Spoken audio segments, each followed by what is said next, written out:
Jadi beberapa minggu yang lalu gue sempet buka Q&A itu, anjing udah lomba sih sebenarnya tuh gue buka, tapi baru sempet gue balas sekarang karena baru ada waktu. Bukan baru ada waktu, gue positifnya. Jadi banyak banget waktu kosong, jadi mendingan gue bikin yang isi waktu luang juga lah sekalian. Oke, jadi gue tuh di Instagram gue tuh sempet buka Q&A atau question box gitu buat nanya-nanya ke teman-teman. Bukan buat nanya-nanya sih, lebih ke memberikan kesempatan buat teman-teman kalau emang ada pertanyaan seputar pokoknya seputar fitness gitu, fitness related questions yang mau ditanyain, sekiranya mau ditanyain gitu ke gue, siapa tau gue bisa ngejawab ya gue jawab gitu loh. Karena belakangan ini emang gue lagi seneng banget sama yang namanya fitness, atau ya bisa dibilang gue selama 8 bulan ini udah kurang lebih 8 bulan ini udah ya hampir 6 hari dalam seminggu selama 8 bulan gue bolak-balik ke gym terus. Jadi mungkin, dan gue juga ya bisa dibilang agak sedikit mengerti lah soal fitnessan ini, kurang lebih kayak gitu. Bukan bermaksud untuk menggurui, tapi lebih ke sharing aja kayak gitu. Disclaimer dulu bentar, gue bukan seorang sports nutritionist, gue bukan seorang ahli gizi, gue bukan seorang personal trainer, dan gue juga bukan seorang fitness influencer. Tapi gue cuma bocah yang emang senang aja buat jawab-jawabin pertanyaan atau sekedar berinteraksi dan bikin video. Udah, ngerti kan? Nah, kayak gitu. Oke, langsung aja. Kurang lebih sini ada 8 pertanyaan, gue coba jawabin satu-satu. Yang pertama, lagi bulking atau cutting Mas Abel? Oke, jadi bulking itu, jadi mungkin buat teman-teman semua yang nanya-nanya gitu ya, beda bulking sama cutting tuh apa sih? Jadi bulking itu tujuannya adalah meningkatkan berat badan dengan harapan meningkatkan massa otot juga. Jadi tujuan utamanya adalah meningkatkan massa otot. Nah, gitu kan. Terus cutting itu apa? Cutting itu menurunkan massa lemak atau body fat. Nah kayak gitu, jadi kayak ngurangin massa lemak atau body fat dengan tujuan untuk lebih kelihatan estetik, istilahnya kayak gitu, lebih kelihatan estetik. Jadi untuk kayak ya gimana ya istilahnya, kayak ngasih tahu aja gitu, kayak ngerti nggak sih, kayak ngurangin massa lemak biar massa otot lu kelihatan gitu, ngerti nggak sih? Ya udah jadi lebih kelihatan lean. Nah itu dia. Jadi kalau ditanya gue lagi bulking atau cutting, gue lagi bulking sebenarnya. Tapi karena gue lagi positif, jadi program gue stop dulu deh. Nggak bisa makan banyak-banyak juga, nggak nafsu, tapi harus makan. Dan olahraga gue juga lagi berhenti kan karena gue juga positif. Jadi bulking atau cutting? Bulking. Selanjutnya pertanyaan kedua. Kalau habis workout nggak boleh langsung duduk bersila ya? Nah ini sebenarnya banyak perdebatan juga nggak sih? Kalau emang abis olahraga itu abis workout itu langsung duduk bersila atau langsung diem gitu. Sebenarnya sih boleh-boleh aja, tapi lebih baik pendinginan dulu, atau supaya badan lu temperaturnya turun dulu. Kan abis olahraga temperatur lu panas, jadi lebih baik pendinginan dulu, atau lu bisa stretching lagi, cooling down, atau pakai yang static stretching. Nah kayak gitu, tujuannya adalah supaya ya udah temperatur badan turun, pernapasan lo temponya juga udah mulai terjaga, detak jantung lo mulai normal, nah baru lo boleh duduk kayak gitu. Oke. Nah selanjutnya yang keempat, ngilangin buncit gimana Bel? Pola makannya harus gimana? Sayangnya ya, kalau seandainya bisa pun ngilangin perut buncit, gue mau banget sih. Gue mau banget, soalnya perut gue juga buncit gitu loh kalau lagi duduk. Tapi perut buncit itu normal sebenarnya. Perut buncit itu normal. Tapi kalau seandainya lo gak nyaman sama perut buncit lo dan lo memang pengen ngilangin perut buncit lo, itu caranya cuma satu, sahabat, kalori defisit. Nggak ada lagi cara yang lain. Lo mau sit up 1000 kali pun iya mungkin bakal ngebentuk massa otot di dalam perut lo, tapi untuk ngilangin lemak di perut lo itu nggak bisa dengan cara lo sit up 1000 kali. Lo mau sit up 1000 kali tapi lo nggak ngejaga pola makan lo, ya tetap aja itu lemak di sana juga gitu lo, sana aja nggak kemana-mana gitu loh. Terus pola makannya gimana? Pola makannya simpel sebenarnya. Kalori defisit itu apa? Kalori defisit itu adalah ketika lu makan di bawah kebutuhan kalori harian lu untuk menjaga berat badan lu, ngerti gak? Jadi misalkan lu biasa makan di 2500 kalori di berat badan lu 65 kilo. Misalnya. Jadi sama 2500 itu lu makan seminggu, ya berat badan lu bakal stay 65 aja. Nah, tapi kalau lu mau ngilangin perut buncit lo, berarti lu harus kehilangan overall body fat lu ya kan, semua lemak yang ada di tubuh lu. Lu enggak bisa milih salah satu, enggak bisa.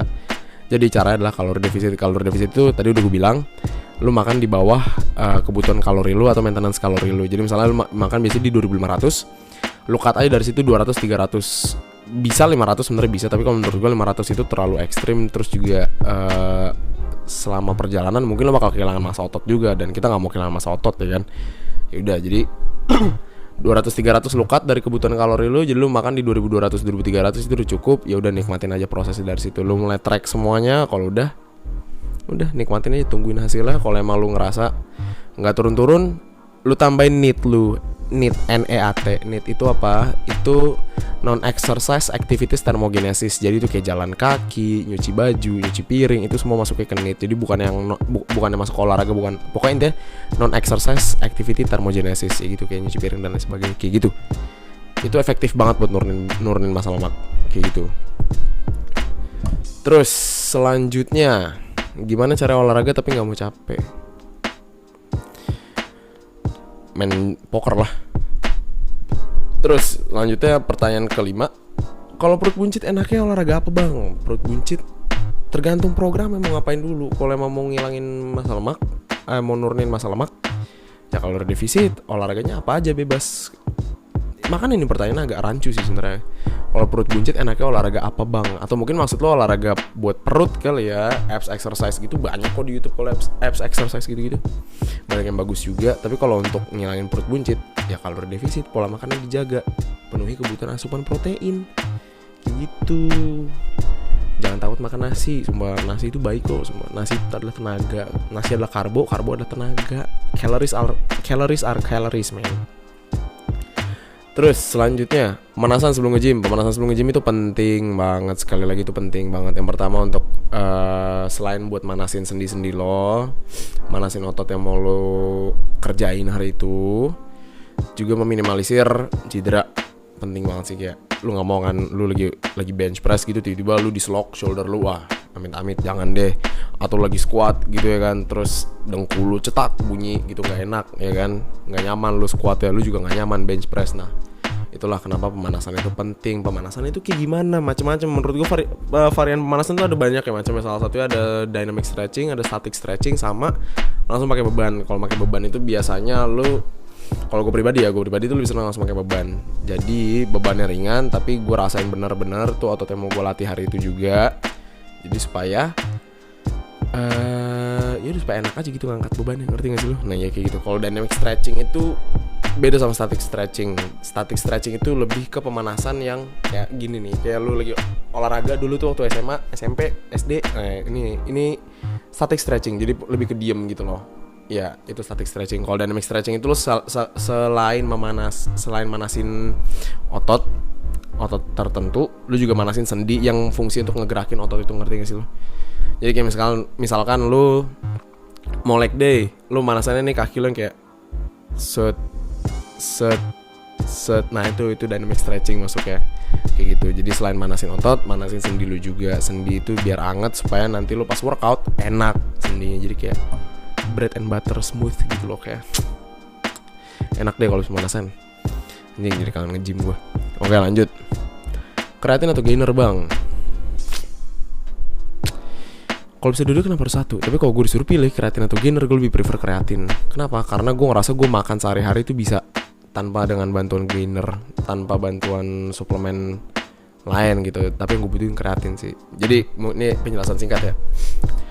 Jadi pertama, kreatin itu apa? Kreatin adalah salah satu suplemen atau dietary suplemen yang fungsinya adalah untuk mengikat air dan dibawa ke dalam otot. Jadi selain untuk meningkatkan massa otot lo, fungsi dari kreatin itu juga itu bisa meningkatin performa lo di gym, seperti explosiveness dan nambahin stamina. Bukan stamina sih, lebih ke strength juga. Strength juga bisa sih. Pokoknya intinya untuk meningkatin performa lo di gym gitu.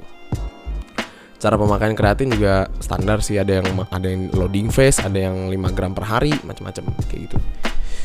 Oke lanjut. Nah kalau gainer itu fungsi buat apa sih? Gainer itu sebenarnya suplemen yang ditujukan untuk orang-orang yang nggak bisa makan banyak tapi mau gemukin badan atau mau masukin badannya ke dalam kalori surplus.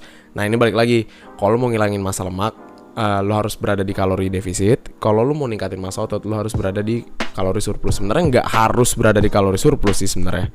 Banyak research yang bilang kalau lu bisa ningkatin massa otot lu dalam keadaan kalori defisit, kalori maintenance, atau bahkan di kalori surplus. Tapi menurut gue pribadi optimalnya itu ada di kalori surplus. Kenapa? Karena dengan lu makan lebih banyak, lu punya tenaga lebih buat ngedorong lu progressive overload ketika lu di gym. Nah itu penjelasan singkatnya ya. Oke, jadi gainer itu sebenarnya suplemen itu juga untuk orang-orang yang gak bisa makan banyak ya kan, tadi udah. Terus apakah gainer penting? Sebenarnya kalau emang lu ngerasa lu gak bisa makan banyak gitu, misalnya lu misalnya lo nggak bisa makan banyak nih, tapi lo butuh gitu loh, butuh kalorinya gitu loh. Menurut gue gainer kepake banget sih, soalnya gainer itu kalori dense banget, minuman yang kalori dense banget. Jadi itu kalau nggak salah per servingnya itu gainer, ada salah satu merek itu dia per servingnya itu 6 scoop itu sekitar 2000 kalori dengan 80 gram protein. 2000 kalori itu gede banget loh. 2000 kalori itu kalau lo analogikan ya, itu bisa 3 kali makan. Kalau gue gambarin ya, itu bisa 3 kali makan gua gitu loh.